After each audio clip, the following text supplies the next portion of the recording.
Dante's debut, a smashing success, a quarterback controversy at USC, memories of Sam Bam Cunningham. Was last Saturday a recruiting win for the Trojans? Previewing the Oregon State game and predicting this week's Pac-12 conference games.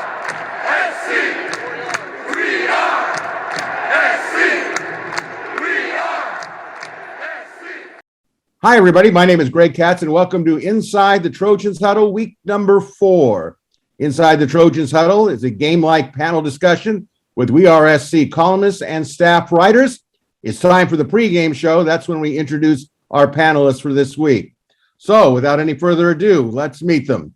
Kevin Bruce, former All-Conference USC linebacker and team captain for the 1975 Trojans, a WeAreSC columnist who writes the post-game review defensively and offensively speaking.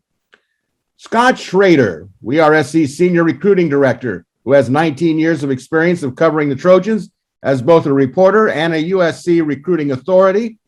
Erik McKinney, publisher and editor-in-chief of WeAreSC.com.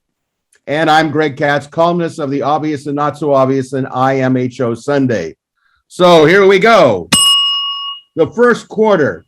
Washington State review. Guys, your thoughts on the Washington State comeback and Dante Williams debut. Let's start it off with Scott Schrader.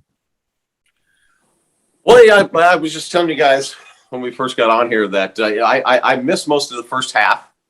I caught up last night and watched that, but my first take was it's going to be hard to put what came out of the genie's bottle back. And, we watched a quarterback kind of take over that football team in 60 minutes, or maybe a little less than 60 minutes.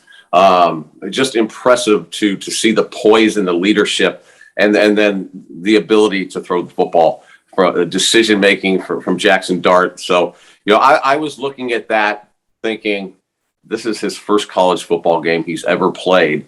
And he just set records, 390-some yards. You could tell that the guys on offense and defense were feeling the vibe. And, again, this is it was an impressive performance, and it's going to be interesting to see where Dante Williams goes with that quarterback position. All right. El Capitan, number 50, Kevin Bruce, what'd you think? Well, it was fascinating, actually. And clearly, the way the game started, it was 14-0 and about to go to 21-0, and clearly going in the wrong direction. And the team looked, frankly, horrible on both sides of the ball. No appreciable offensive line blocking. Defense was getting shredded by a Washington State team, which no one's going to confuse with a top 20 or 25 team in the country, but we're playing well. And all of a sudden, something happened, and that something was Jaxson Dart, no question, and had an impact on both sides of the line of scrimmage. Which, when someone casts a shadow that long, that's really impressive. And to Scott's point, and I'm not sure I want to put the genie back in the bottle. Having options at all positions is a good thing, and going with those that are going to be able to make the key plays and break things open is special. So we'll see what Dante Williams, who congratulations to him for winning his first game and having a quarterback controversy within all within one day. God bless him. But it's a good problem to have. Ironically, the team, and I'll move on here, but the team just did a turn 180, which was incredible. Going from very timid, tenuous football playing to very aggressive, meaningful, and we know what we're doing football. I mean, I got to tell you that this is a game that is hard to predict, college football, much more so than the professional game. Well, before we move on to Erik, I do want to comment on your background. It's very stunning for those of the people that recognize some of those numbers and names. We do want to point out that number 50 is our own beloved Kevin Bruce in the back there. And we can also see three-time All-America number 83, Richard Wood. It was nice to see that you brought Richard to the Inside the Trojans Huddle. So thank you very much. And speaking of thank you very much, we have Erik McKinney, the editor-in-chief of WeAreSC, who was in Pullman, Washington. Your thoughts, editor? Yeah, I'm going to stay away from Jaxson Dart now because I'm cheating and peeking ahead at where we're going next, Greg, and we'll get into that. But I want to give a ton of credit to Dante Williams. I mean, this team, I was surprised at how flat they came out and how bad it did look early. I thought they'd get that spark before the game, but for him to be able to kind of stay, not that he was ever calm during that game. I mean, there was energy from him constantly, but for him to be able to sort of stay in it and get his team to turn around and yes, it's Washington State, and yes, they had to go eventually after halftime to a backup quarterback, but that thing looked like it was going off the rails in a big way. And USC kind of had every reason, to pack it in. You're playing with a true freshman quarterback. You're on the road. You know what happened last week against Stanford.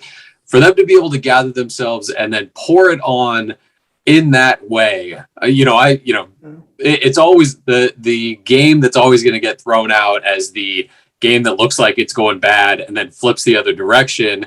Kevin, you were involved in that one back then with Notre Dame. I'm not going to compare this to that by any means, but I can't remember a game for USC recently where it looked like it was going to go so badly. USC was able to catch itself and flip it the other way and just run away with it. There were some sparks in there that USC desperately needed. And so I think ultimately, no matter the circumstances, whatever it was, the fact that USC could catch itself and then deliver that performance, really offense, defense, special teams throughout the rest of the game. I'm still saying that was an impressive showing for USC. I agree. So, Kevin, you agree with that? I do agree with that, and I actually likened it a little bit to that Notre Dame game, maybe not quite on the same as big a stage and related, but nonetheless, and to Erik's point, flipping that thing around in that manner was impressive.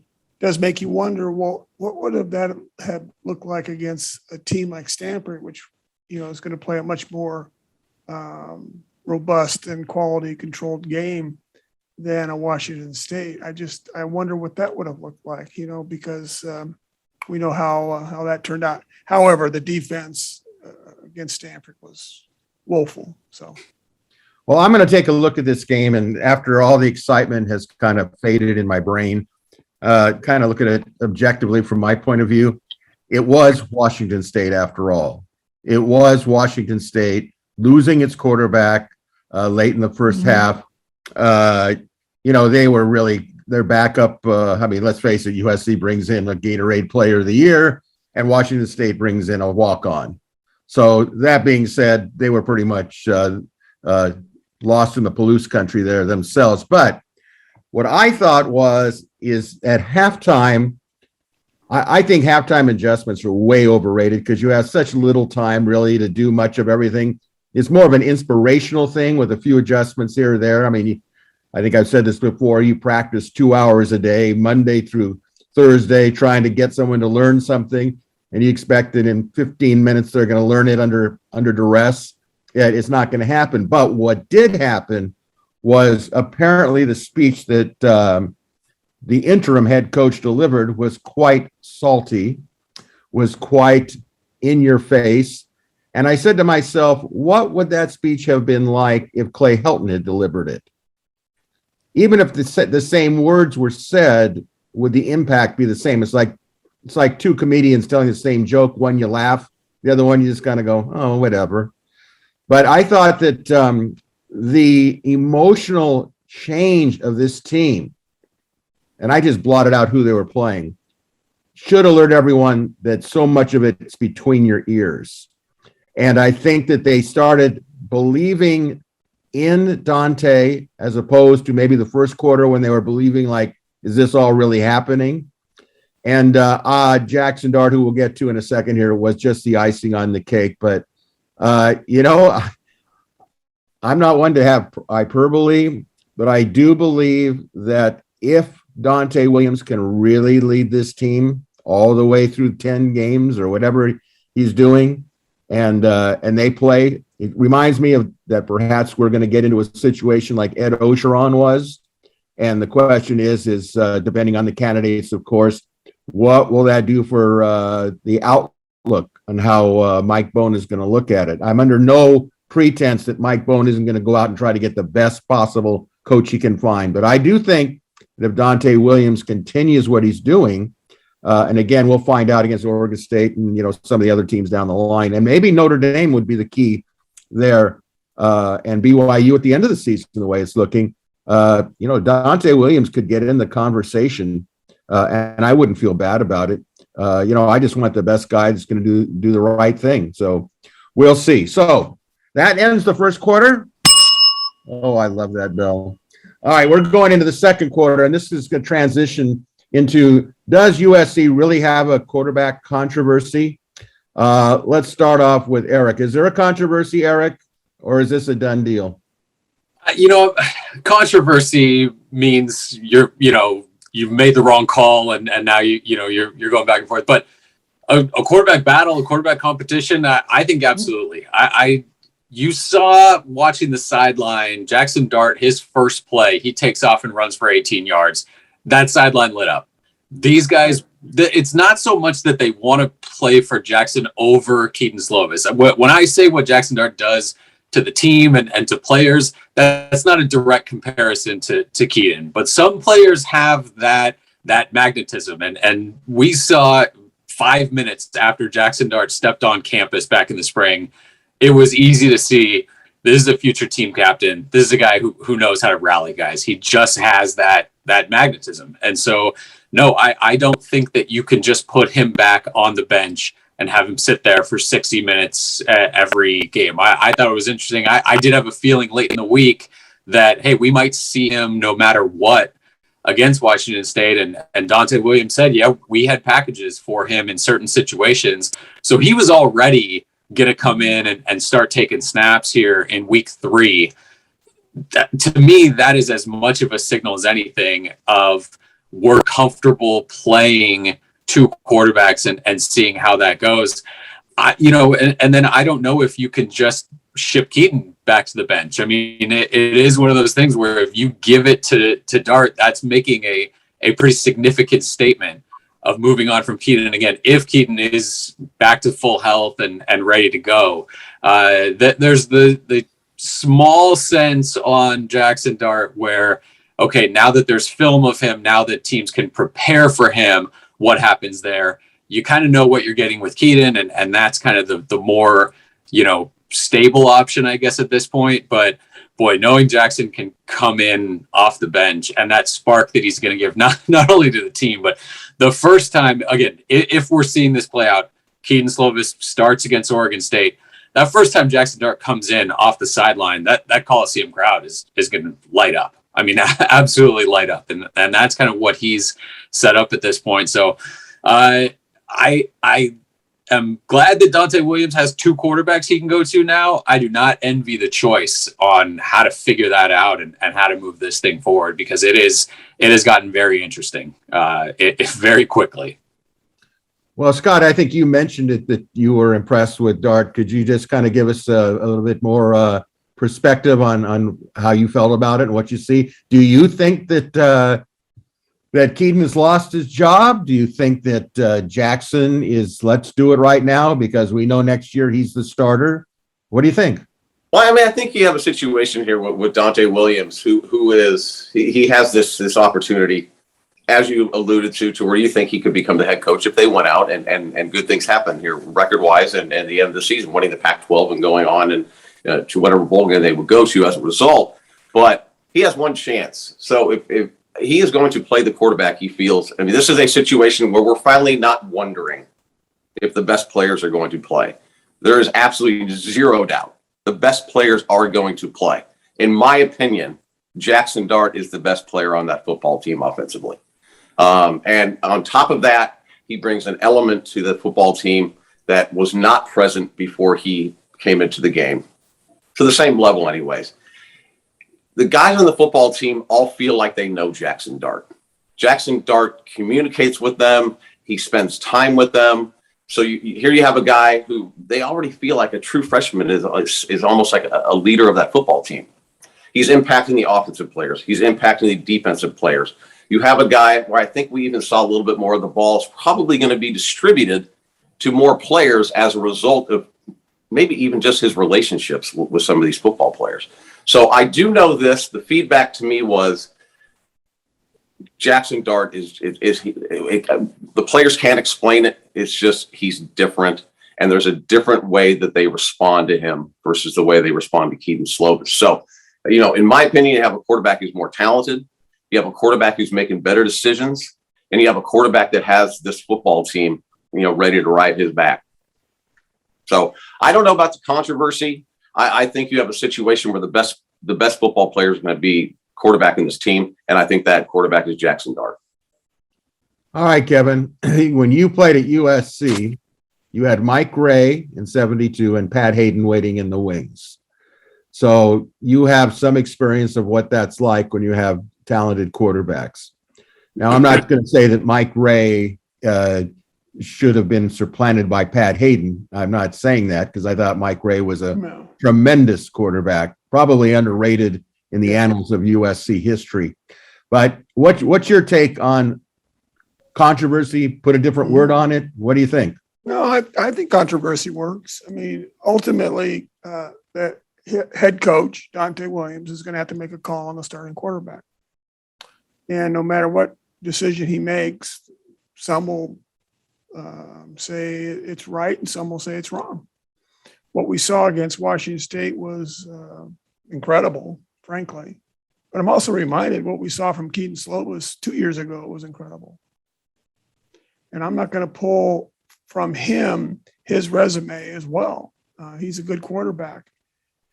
What we've seen over the last couple seasons or season and a half, or whatever you want to call last year, and so far this year, is a quarterback that is really dialed into not making mistakes. And as a result, I think he's more hesitant on making decisions, holds the ball a little bit, fraction of a second, quarter of a second, half a second, maybe a little bit longer. He's not going to beat you with his legs. He can have some escapability, he being Kedon Slovis. But unlike Jaxson Dart, unless his knee is banged up worse than what it looked like, because he was limping pretty profoundly, Kedon is not going to make a lot of first downs on the ground, though he has broken out of the pocket once or twice over the last two games before Washington State. He didn't get a chance to there. So that said, I don't think it is as clear cut yet as to the what decision Dante's going to have to make. And I really truly believe that he will make the decision based on what he sees this week in practice. And because the film will tell you what it tells you, that, look, he made a lot of freshman mistakes too, his 3 turnovers. Shades of Sam Darnold, right? And I know we just kind of shake off the one interception because it was down on the goal line. Well, wait a minute. It was an interception and it was down by the goal line. All right. It did work out to our advantage. It doesn't always work out that way. Right. So we just have to understand that with the freshman, you get freshman mistakes. With the guy that's, used to being very successful with the competition that he was playing against, and he's going to force the ball. Slovis did the same thing early on in his career. Exact same thing. He would force the ball. And he paid the price for it. Now he doesn't throw it late over the middle. He avoids mistakes, routinely. Unfortunately, what it does is it dials down the offensive effectiveness, and that's showing it in the lack of results. The intangibles that we've talked about. I don't know if Jaxson Dart has got the ear of all the players on the team. I don't know. I've not heard that, nor why should I? Who's going to talk to some old guy about Jaxson Dart on the team and what his relationship with his teammates is. I'm sure it's very good. You win a football game, it gets really good, frankly. But also there's folks that understand that Keaton Slovis has done a lot of good things for the university as well. But it's about now. It's not about 2 years ago. It's not about last year's season. It's about this right now, this season. And it's about coming off a Stanford game that was abysmal. And then coming off a Washington State game that showed a significant turnaround and a player that brings something really special to the field. So Dante's got a tough choice to make, and he's going to make a decision. What I don't want to see is a 2-quarterback system. I have never seen that work successfully, ever. I can't think of one. I'm sure there's probably some example. Not in USC's history that I can think of. That doesn't work. There's a leader, and today's game is really predicated on the quarterback on both sides of the line of scrimmage. So you have to go with somebody and make a decision and go with them. Well, I'll tell you what, that kind of transitions to me to wrap this part up. Just a historical point of fact, in 1962, USC did have 2 quarterbacks. The main one, of course, was Pete Beathard, but Bill Nelson was also saw significant time, and they went on to win the national title. That being said, the one thing that both Keaton Slovis and Jaxson Dart have in common is they have to line up with an offensive line that really is, I don't know if I can come up with a real positive comment at this point on it. But I know that Jaxson Dart is the one who will get the best opportunity to escape getting his head knocked off, which is not Keaton Slovis's a rip on him. It's just the fact. The effect that Jaxson Dart has on his team, it's been my experience when I coached, is that a team can go out and they can want to win for a quarterback that they figured, okay, he's our quarterback. I don't have any personal animosity toward him. But when you have a Jaxson Dart, it's almost like they're waiting to get him to come in. And when he comes in, that excitement level is, all right, now we can do something. And I would hate to see that be the case with at USC. But when I look at it objectively, you have the 2020 All Pac-12 quarterback. You have a guy that wants to come out after this year and go to the NFL. All of a sudden, if he gets benched, what do his parents say? What do recruiters say in the future about, you can go there and you can look what they did. The guy was in the middle of, working on his NFL resume, and they just benched him and they cost him hundreds of thousands of dollars. There's more that goes into it, although I thought all your points were justified. I think the best quarterback that can lead them now should. I'm fascinated with the prospect of what Dante Williams must be talking with Graham Harrell, because we all know that Graham certainly has a mind of his own. And I think that Dante Williams really has a mind of his own.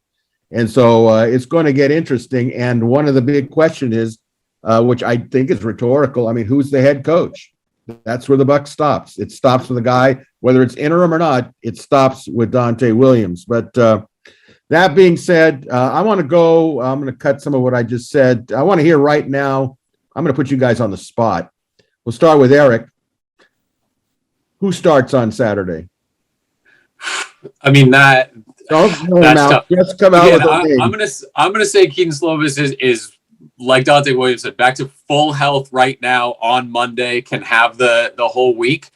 I'd guess Keaton Slovis, but boy, I am not confident in that. I totally agree with what Scott said. I don't think Dante Williams is afraid at all to say, I like what a true freshman is doing, and we're going to go with him. And Greg, to your kind of recruiting point, I feel like if another coach wants to say, hey, USC is going to play true freshmen, Dante Williams will say, absolutely. Come here. If you're better, you're going to play. We're going to play guys that we feel like can help us.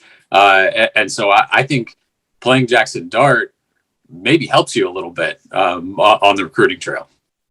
All right, Scott, I think we kind of know what you want, but I want it on the record. Who starts on Saturday? Jaxson Dart. If the best quarterback starts, I'm rolling with Jaxson Dart. Very good. Captain? Yeah. Look, I've got a question. How banged up is Jaxson Dart's knee? That's a very fair question. and if he's banged up and he doesn't have full mobility, then it makes the decision a little bit easier to go with Keaton Slovis. I still think if I'm a head coach and I have a pretty interesting and difficult decision to make with regards to starting quarterback, I lean strongly into Keaton Slovis as a starting quarterback because I know what I get there. It doesn't preclude Jaxson Dart from A, playing, and B, starting at a later date. But one of the benefits of having a team like Oregon State coming in to play is that it's Keaton Slovis's opportunity to show that he still has the ability to put points on the board. And because, no one's going to confuse Oregon State with, again, another top 25 team, though they bring a better football team in than Washington State for sure. So anyway, blah, blah, blah. Add all that with Keaton Slovis. But I want to know what the injury status is of Jaxson Dart. And All right. It's unknowable right now. All right. Well, you've all given fairly decent points of view, I think. Well, I think they're brilliant, but that's your. Well, I was going to say brilliant, but then you would have said top fifth. Okay, my feeling is if Keaton Slovis is healthy, I think he has a short leash, very short. He starts if he's healthy. I thought Kevin brought up a good point. We don't know about the knee. With Dart, we'll say that he's more healthy than he's not. Will I be shocked if Dart's? No. But I will say this, that if Slow starts, and I think if I was coaching, as much as I would be really think that he should start, I think that I would go with Slovis out of respect. And I would not say have any hesitation whatsoever bringing in the other guy in the second or third series. And from there on out, if Dart's the guy, then Dart's the guy. And we're not even having this conversation. So it'll be very interesting to see what happens. I think the team will want to know what happens. The thing that fascinated me actually was that when they chose captains this year, that Keaton Slovis was not one of the four captains. Mm-hmm. That always kind of, I don't want to use the word bothered me, but I always wondered how a guy goes from being a captain in 2020 to not being a captain in 2021.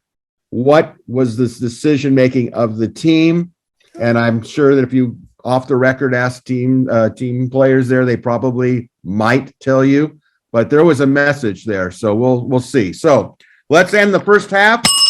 And now we're going into halftime where we try to give a question that's a little bit more introspective. And I waited to have this question from last week because of the Helton situation, and Kevin wasn't with us as a panel person. But your memories, thoughts on the passing of the late, great Sam Bam Cunningham. Kevin, you played with him. You know what he's all about. You had to block him on occasion during practices. Why don't you lead us off with your overall assessment? He was your teammate, and maybe you have a story or two you'd like to relate to our audience. Yeah, and certainly. Look, first of all, I knew of Sam before I knew him personally. When I was a youngin' in high school, he was 2 years ahead of me, and I was amazed that here was a guy that was a pentathlete, really, and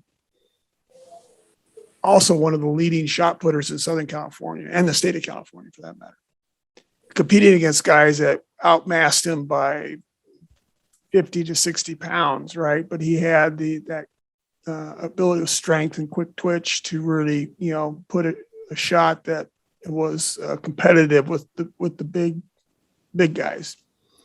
And he also was in the rest of the track and field that he participated in, and he was extraordinarily competitive.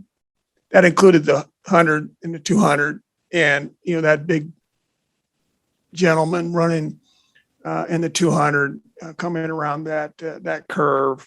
Man, if you were standing close to the track curb, he probably his wake would probably pull you into the field.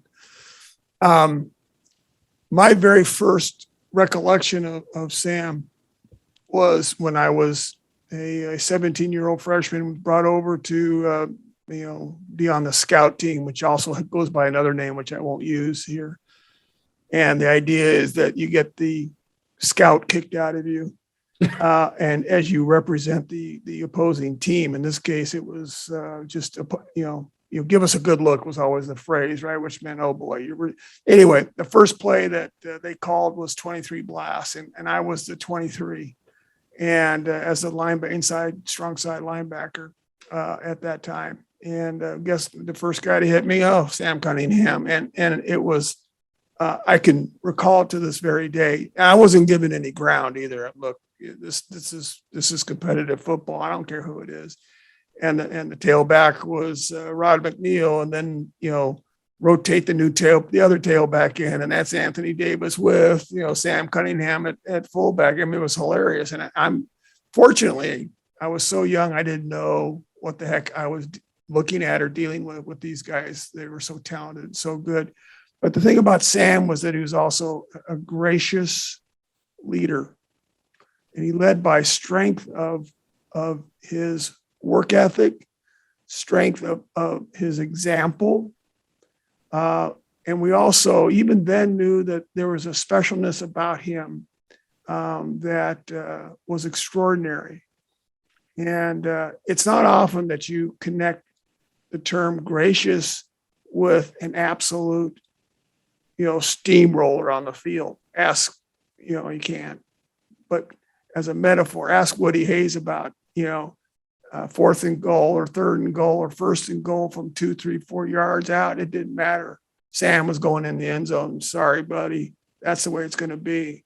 And the story about McKay looking over at Woody and saying he's going over and he's scoring. It's true, because I was standing next to McKay when he did it. He didn't say anything. He just pointed.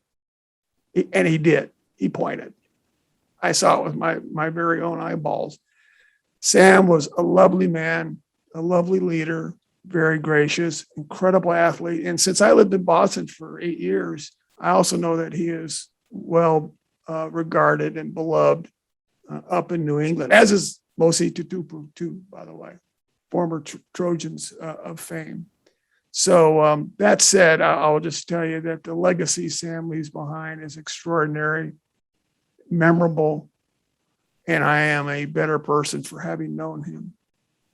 Beautiful, beautiful. Now, Scotty, your dad was a legendary writer, Lowell Schrader, the Long Beach Press Telegram. I think he was covering the team, or certainly a columnist if he wasn't covering the team. You grew up in that atmosphere of USC football, and your dad had a great relationship with John McKay. And certainly you knew of the name Sam Cunningham. What were your experiences during that time and seeing him as an adult and being a reporter? Talk to me. When he played, I wasn't really even watching USC football, so I wasn't really aware of who Sam Cunningham was when I was younger, but he was definitely a man and a football player that my father talked about often and in very, very endearing terms. And just in watching past games, the game with Alabama, knowing the story behind it, and just knowing what Sam meant, not only to the University of Southern California, but, as the years went on, when I became more familiar with Sam, knowing what he meant to the community and to the Trojan family, I really don't have much more to offer than just that. I just know when Sam showed up at practice, at USC practice, or was on campus, it was obvious he supported that team through thick and thin. And when he showed up to practices, people couldn't wait to go over and say hello to him. And, those are my memories of Sam Cunningham. Obviously what he did on the football field was just inspiring to watch. And Kevin, when he was talking about how, it was when USC needed that touchdown from third, fourth, whatever it's short, Sam was going to score, or he was going to get the first down. But Sam, as a person, as he got older and so on, it was just really cool to see him at practices. He was just one of those guys when you saw him walk through Goose Gate and there was Sam Cunningham, it just brought a good mood to you. I mean, I know you know what I'm talking about, Greg. He was just one of those Sure. guys you were Sure. happy to see, even if you didn't know him.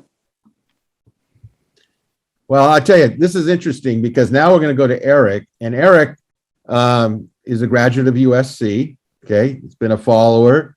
I wish I was his age, but I'm not. But I want his perspective on what he thinks of Sam Cunningham, the legend. You're seeing him. What do you think? What comes to your mind?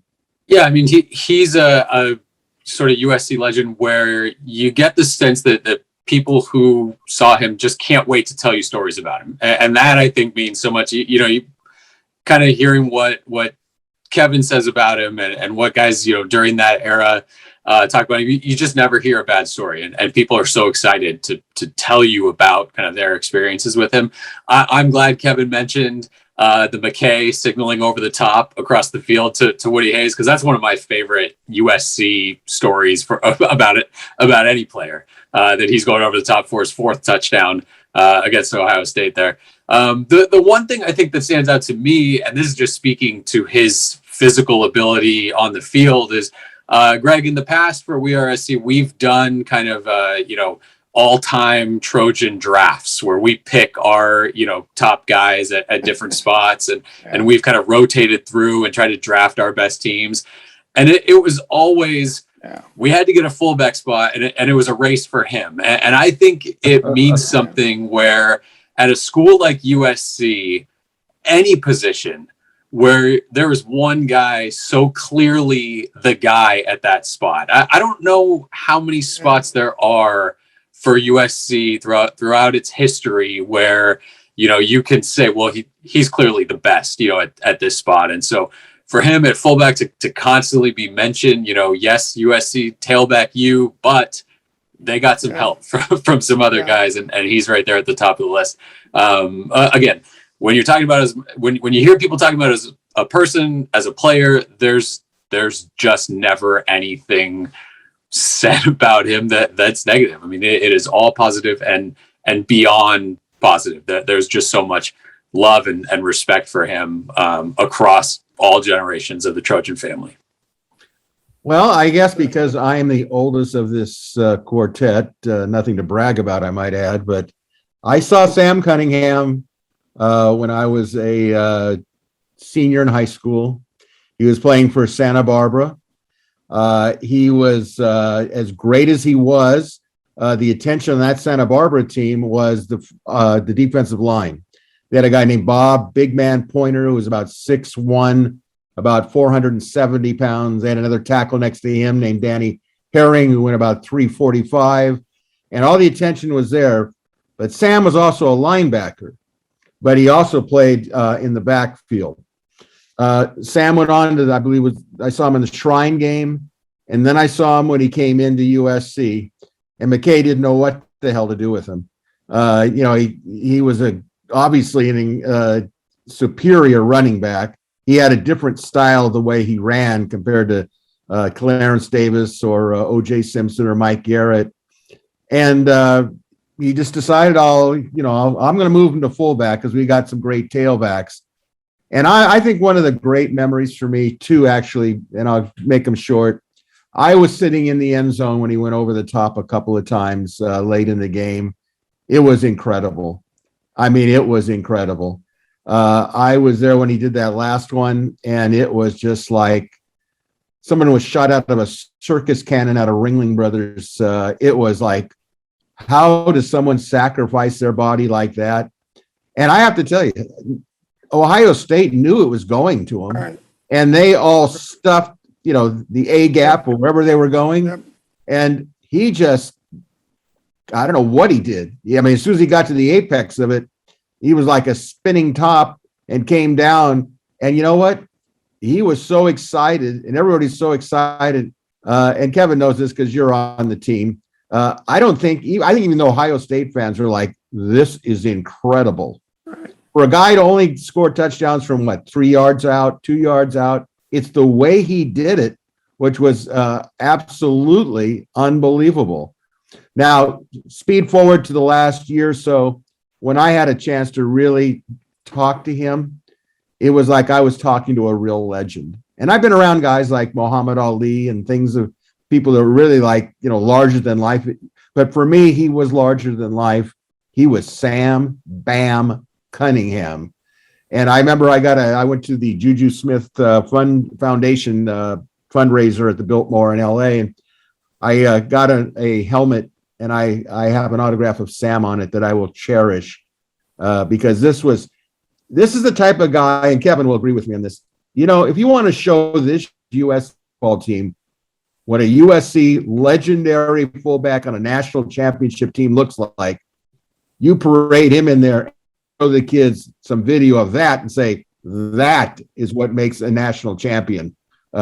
Sacrificing his body, total team player, just a beautiful man. He's going to be missed, but what's not going to be missed? His legend is going to be alive forever and a day. So we will all miss him, but boy, was he unbelievably good, both on and off the field. All right, let's move back into the game, third quarter. And I'm glad we have Scott. I do want to tell our viewers and those of you that are listening on the podcast that we are truly a national telecast broadcast today. We've got Kevin in Dallas. We got Scott from Washington. He's in Washington, D.C. Of course, Erik is holding down the fort in the downtown area of L.A. And I'm out here in Orange County, deep within that area that everyone goes, Mater Dei.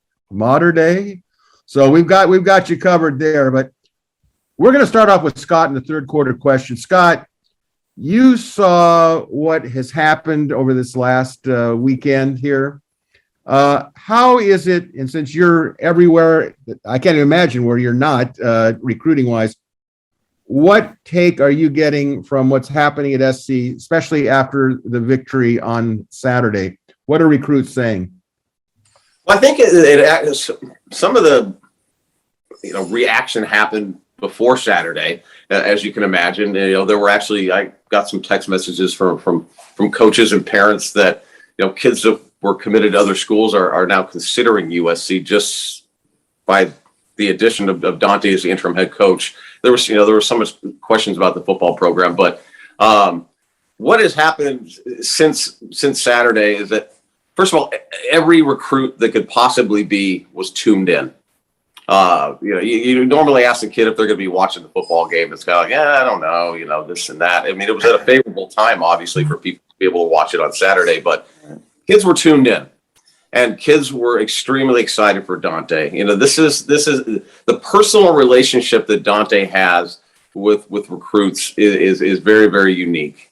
And although he was limited to mostly his position guys and a few other players at other positions, his reach now, he was hired, and now Dante's he's contacting every recruit, and it happened the day he got hired, and it happened every day after that, to where the guys that I was talking to, especially when I started in Columbus, Georgia, to see 5-star commit Donte Williams, and then I went over to see Elijah Pritchett play a game Friday night in Columbus, Georgia. Dante had been communicating with these guys every day, and I think that was something that was not present previously. Clay would contact kids here and there, but he never really developed a relationship with them. And I think in 2021, in order to recruit and maximize your recruiting efforts, you have coaches like Mario Cristobal, Ryan Day, Lincoln Riley, Steve Sarkisian. I'm not so sure about Nick Saban, but Nick can do whatever the heck he wants at this point. But you have Dan Mullen at Florida. So you have you have these coaches that have these personal relationships with kids. And I don't think that the impact of Saturday was as great, in the great scheme of things. Kids are, USC's changing for the better because of Dante, and they won this football game on Saturday. I think it's Dante is now in charge, and Dante is running the show, and kids have confidence in Dante, and he also embodies strength. That was something that was missing at USC. Also, was the football coach Clay Helton. As nice of a man as he was, and as well respected and admired by the players and the parents and the recruits' parents, there wasn't really a strong presence with the head football coach at USC. So I think right now the impact is Dante Williams is now the head football coach, and he's recruiting everybody that USC is pursuing. So there were guys that USC really didn't have a shot with previous to a week ago that they do now. But the challenge for them now is to go out and win football games because, Dante's not going to be the head coach. Nothing that really happens right now is going to matter a whole lot in the end. Kevin, I know that you came through an era of which you were recruited. If you were a player of today and what you witnessed on Saturday, would that have changed anything for you based on the firing of Helton, Dante Williams, miraculous comeback? As a recruit, looking from a recruit's eyes, which you were at one time, what do you think is going through the minds of these recruits? Yeah, I think Monday probably was more impactful to recruits than Saturday, right? And I think that's to Scott's point.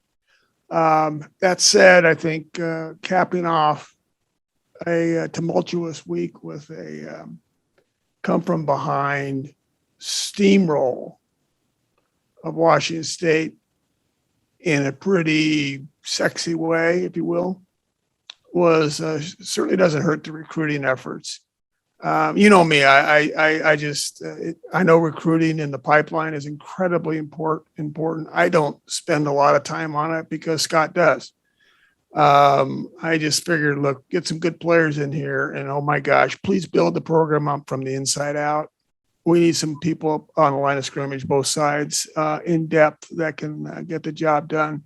And if some of those young men are more, inclined to consider USC now, and they're big lads, okay, I'm all in. All right. So, for the sake of time, I'll leave it there for now. Erik, you at one time was ESPN's West Coast authority on recruiting. Let's tap into your expertise. What do you think was the effect of this weekend? Yeah, I'm going to look at big picture. There's still a roller coaster left here. We've kind of hit on, could Dante Williams be, the head coach at the end? I think at this point, chances are more likely that it's somebody else. Then you've got to sort of deal with, does Dante stay on staff? I know that, that would be the preference for everybody on the roster and every recruit for sure.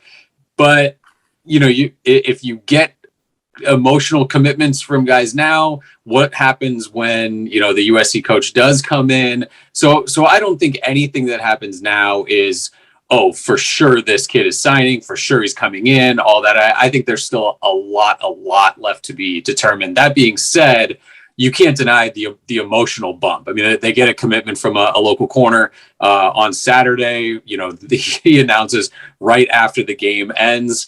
And so that sort of push USC absolutely needed. And I think they got it.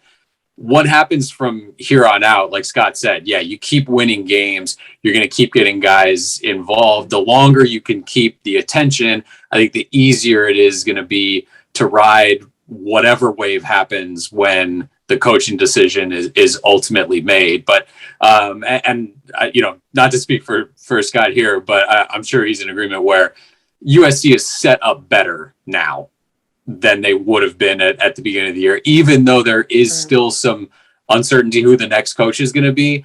I think the way Dante Williams is going to shape this program to the end of the year, it's going to give recruits more confidence in what they're getting and the direction and all of that, where I think they'll, again, if USC does well toward the end of the season, more recruits will be sort of ready to jump in at that point. So I think kind of all positive, and you're starting to see a little bit of that bump now with Dante taking control of the program.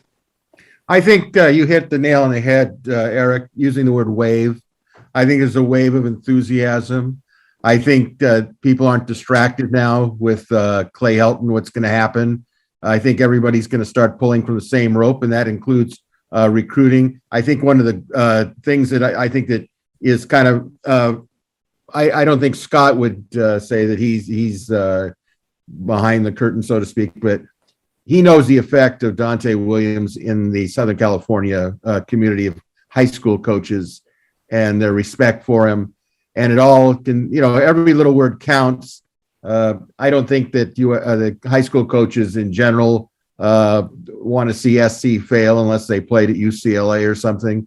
And I'm not so sure that they even feel that way, to be quite honest with you, because SC's had a long list of players that played for UCLA coaches. They're just happy to see their player go where they can be on a big winning team. Let's face it, USC is still USC.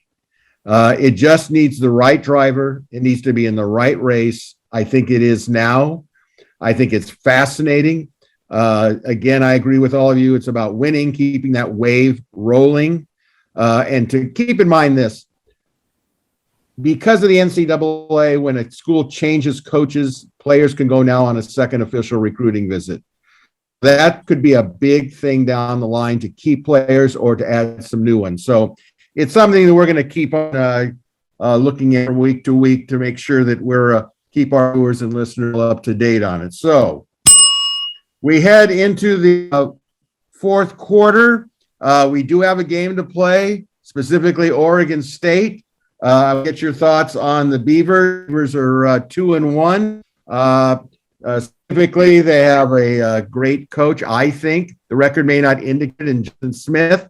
Play for Dennis Erickson, the Hall of Fame coach. I think he's got it going. And I think that Oregon State's going to give USC a battle. I just really feel it. They have a good quarterback in Chance Nolan. They've got a good running back in BJ Baylor. And they have a good linebacker in Avery Roberts. So I think for me, and then I'll hand it off to you guys, I'm really curious to see what the attendance is. I know it's a 7:30 game, which probably cuts into it. But I want to see what the vocal response of the crowd is. I think that this is going to be the game where everybody's on the same page. You know, you're not going to get people that see SC win, but then they go, well, if we win, then maybe Helton will still be here, and they're caught between it. So let's go around the horn here. Kevin, your thoughts on Oregon State? Yeah, they're going to show up and they're going to play tough football. They haven't really played really much of a tough schedule so far. Purdue physically, have put some, big folks out there, but Hawaii and Idaho aren't exactly to strike fear in anybody's heart. So they're going to come in. I don't think they have any injury issues that I could see or read anywhere. They do have some talent. Their defense is okay. They're in the box. They're not bad. Cornerbacks, I think, can be exploited, and the deep secondary, the safeties, good on run support, and maybe less so on post routes. And that's, by the way, where both Drake London, assuming he's healthy, but importantly, Gary Bryant with his speed. There's a guy with 2 knee injuries and reconstruction, and he's still faster than most anybody on the field. That's incredible, I have to tell you. And what he does out there is just runs past people. And he's got a nice glide stride, if you will. Nice alliteration there. And, and he's past you, and you're not going to catch him. So that said, that gives, somebody at quarterback the opportunity to hit some receivers and put some points up. Oregon State is not going to take the game lightly. They're going to show up. They're going to play, their very best. And it's going to take USC being committed to physically winning the line of scrimmage battle. And it almost always boils down to that. But in this case, this is really true because that's one of the factors that changed against Washington State is that at least on the defensive side of the ball, the defense started to win the line of scrimmage battle. And the offensive line never did, really, honestly. But in this case, we need to start out that way. We'll see how the practices go this week and get people going. Oregon State should not ultimately, at the end of the game, USC should win that game. But Oregon State is they're going to give it their best, and they're not going to be intimidated by the surroundings or the team. Scott, you probably know a lot about the players on Oregon State's team in terms of the recruiting. What's your take on Oregon State? Well, I do know some of the players. Unfortunately, a lot of the players aren't going to really be playing, but or haven't played a whole lot yet. But and not seeing them play, I'm certainly not going to be able to talk about Oregon State in detail like Kevin did, because I have not seen them play this year, and nor did I see them play last year. But what I did do is, knowing that they played Purdue and lost, and knowing that Jack Plummer is a quarterback I was very, very, very, very high on, and USC actually recruited him. They were hoping that was a quarterback they hoped to sign late in the recruiting process a few years back. I want you to just go check to see how he did. He had 300 plus yards passing, and there was some pretty good offense there by Purdue.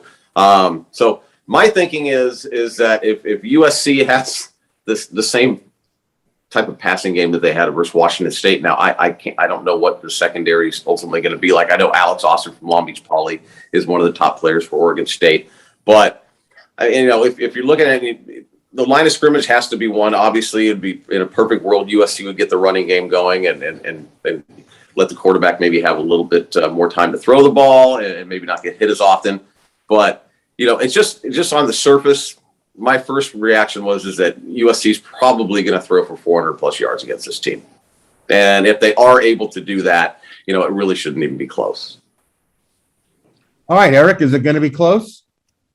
No, I think Dante found the buttons to push for this team. And I think USC needed that sort of breather this last weekend, and that the bus ride to the airport and the flight home and all that, and just putting that week to bed. I think they come out strong at home and do well. Oregon State, I feel like at this point, is sort of what Stanford used to be, a Stanford light, to where they're going to come out, they're going to be buttoned up, they're going to be sure, they're going to try to run the ball, they're going to try to stop the run, they're going to do all the things where they can beat you if you're not, if you're making mistakes, if you're not buttoned up, if you're not playing your game.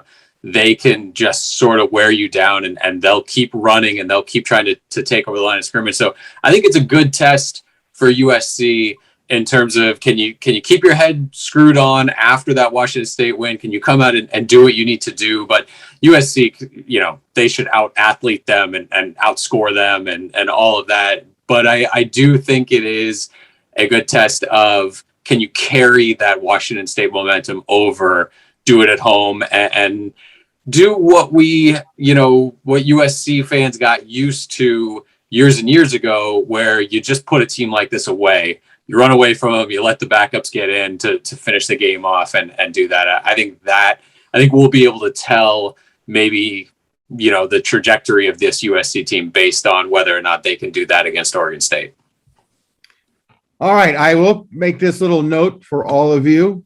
The last time Oregon State beat USC in Los Angeles was 1960, and Dwight David Eisenhower was the president of the United States of America. A little something to consider. All right. We're in overtime, and that means we're going to do our predictions. Gentlemen, make sure that you tell us who you like. No long dissertation is needed. If you want to give a point score, I'll give a little lead into each game. It's going to be shorter because we only have Pac-12 games going on. So the traditional 12 games has been cut to 6. So let me start off by saying this Saturday, Washington State will be at Utah, 11:30 a.m. All these times, by the way, are Pacific times. It'll be on Pac-12 Network. Utah is favored by 14 points. You agree with that, Kevin? Yeah, I do. I have the score 38-9 Utah. Scott, are we predicting a score, or can I just predict the winner? Whatever you're comfortable with. This is your first time on, here on the show, so do what you feel comfortable with. That's pretty binary. I mean, come on. Spoken like a true, that was spoken like a true linebacker, Scott. Just take it for consider the source. Middle. No, seriously though, those two games, I'm taking Utah, and I think a similar score to what Kevin said. If I had to predict a score, I would see it about along those lines. All right, the editor-in-chief. Yeah, I'll take Utah. I think Utah's been one of the surprises in how poorly they've played this year, and how I not weak, but certainly not strong along both of those lines, offensive line and defensive line. But I think that they've got enough for Washington State. I'm picking the boys from Utah. I thought they looked horrible. I watched them against San Diego State. San Diego State is a good team. They really are. But this Utah team is not together. But I will say this. If Jaden DeLore does not play against Utah, it's going to be ugly. Not necessarily that it's going to be 50-0, but it's not going to be good. So, all right, UCLA at Stanford, 3 p.m. Pac-12 Network. UCLA is plus 3.5. Erik, we'll go in reverse order. What do you think? Boy, I think Stanford. I think that could be an interesting one and a close one. But that's one of those kind of home team picks for me. All right, Scotty. Yes. I'm taking Stanford because they are at home, and we've seen how UCLA has done in the last few years when they go on the road at times. I think Stanford might be a lot better than we thought they were. I don't know what happened week 1. I don't know, was Tyler McKee not the quarterback? But I'm going to go ahead and go with Stanford on that one. Kevin? Yeah, I got Stanford 31-28. Excuse me. I'm going with the Cardinal. 31-24. I think UCLA was really exposed when I watched them against Fresno State. There are people that are jumping off the bandwagon in Westwood. Let's put it that way. All right. Cal at Washington, 6:30 p.m. Pac-12 Network. Washington plus 7.5. Scott, what do you think? I'm gonna take Cal. I might have overrated Cal heading into this football season a little bit, but I'm going to go ahead and take Cal in that one in a really, really close one. I'll say 31-28. Okay. Sounds reasonable. Erik? Yeah, I'll take Cal too. I don't think we learned a lot about Washington against Arkansas State. So Cal, how they always win 3-2 or 7-6 or something like that. Kevin, you buy into that? I got Washington on this one because they're playing at the Dog Pound. So I've got 21-17 Washington. All right. I'm against my better judgment. I'm going to pick Cal because I think that Washington's offense leaves a lot to be desired. And as much as I have great respect for Husky Stadium, that travesty of a victory that they had on Arkansas State didn't impress me at all. So I'm going with the Golden Bears 24-21. All right. Oh, so that was better than Oregon's beatdown of Stony Brook. Okay, let's not start in with that. What is that, flag football for crying out loud? Well, just don't guard your flags when you're running, otherwise you get a penalty. Here's one that's really kind of sad, actually. I had to preface it with that, but Arizona at Oregon, 7:30 p.m. ESPN. Oregon is only 28 points ahead. So, Kevin, since you had to insert your linebacker mentality, we're going to let you lead this off and say, what do you see? Yeah, I got Oregon 48-7 just because. Because you're being a nice guy. Yeah, I am actually, because I think Arizona and Stony Brook would have a really tough game. Jeez. Oh my goodness. Okay, Scott. Yeah, I'm obviously going to go with Oregon. I'll say Oregon scores 50.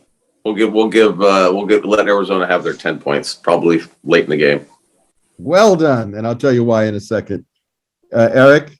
Yeah, Oregon names the score. There was so much kind of enthusiasm from Arizona players when we got to talk to them at Pac-12 Media Day, and the thought was always like, wait till they start playing the games, and they're playing the games, and we're seeing kind of what Arizona was left with when Jedd Fisch took over there. It feels like quite a rebuild at Arizona right now. Well, I don't even think the game should be played, to be honest with you. I think it's an insult to football.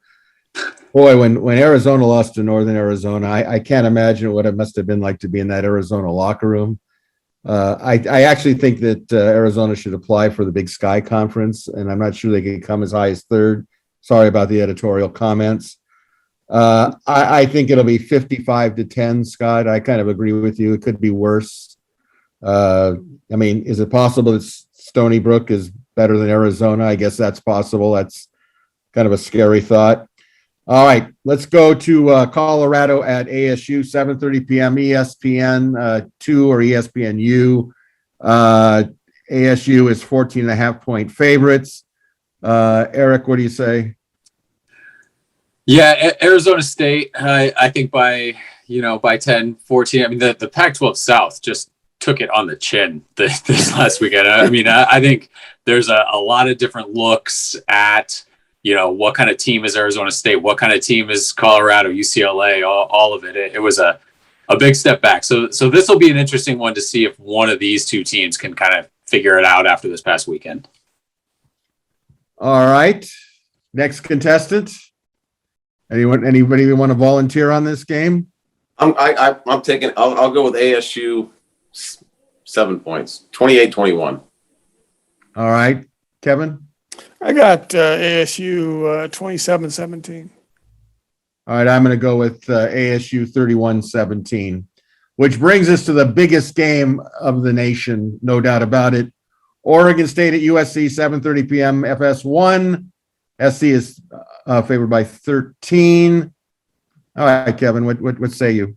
Yeah, of course I've got the Trojans, and I've got it 38-21.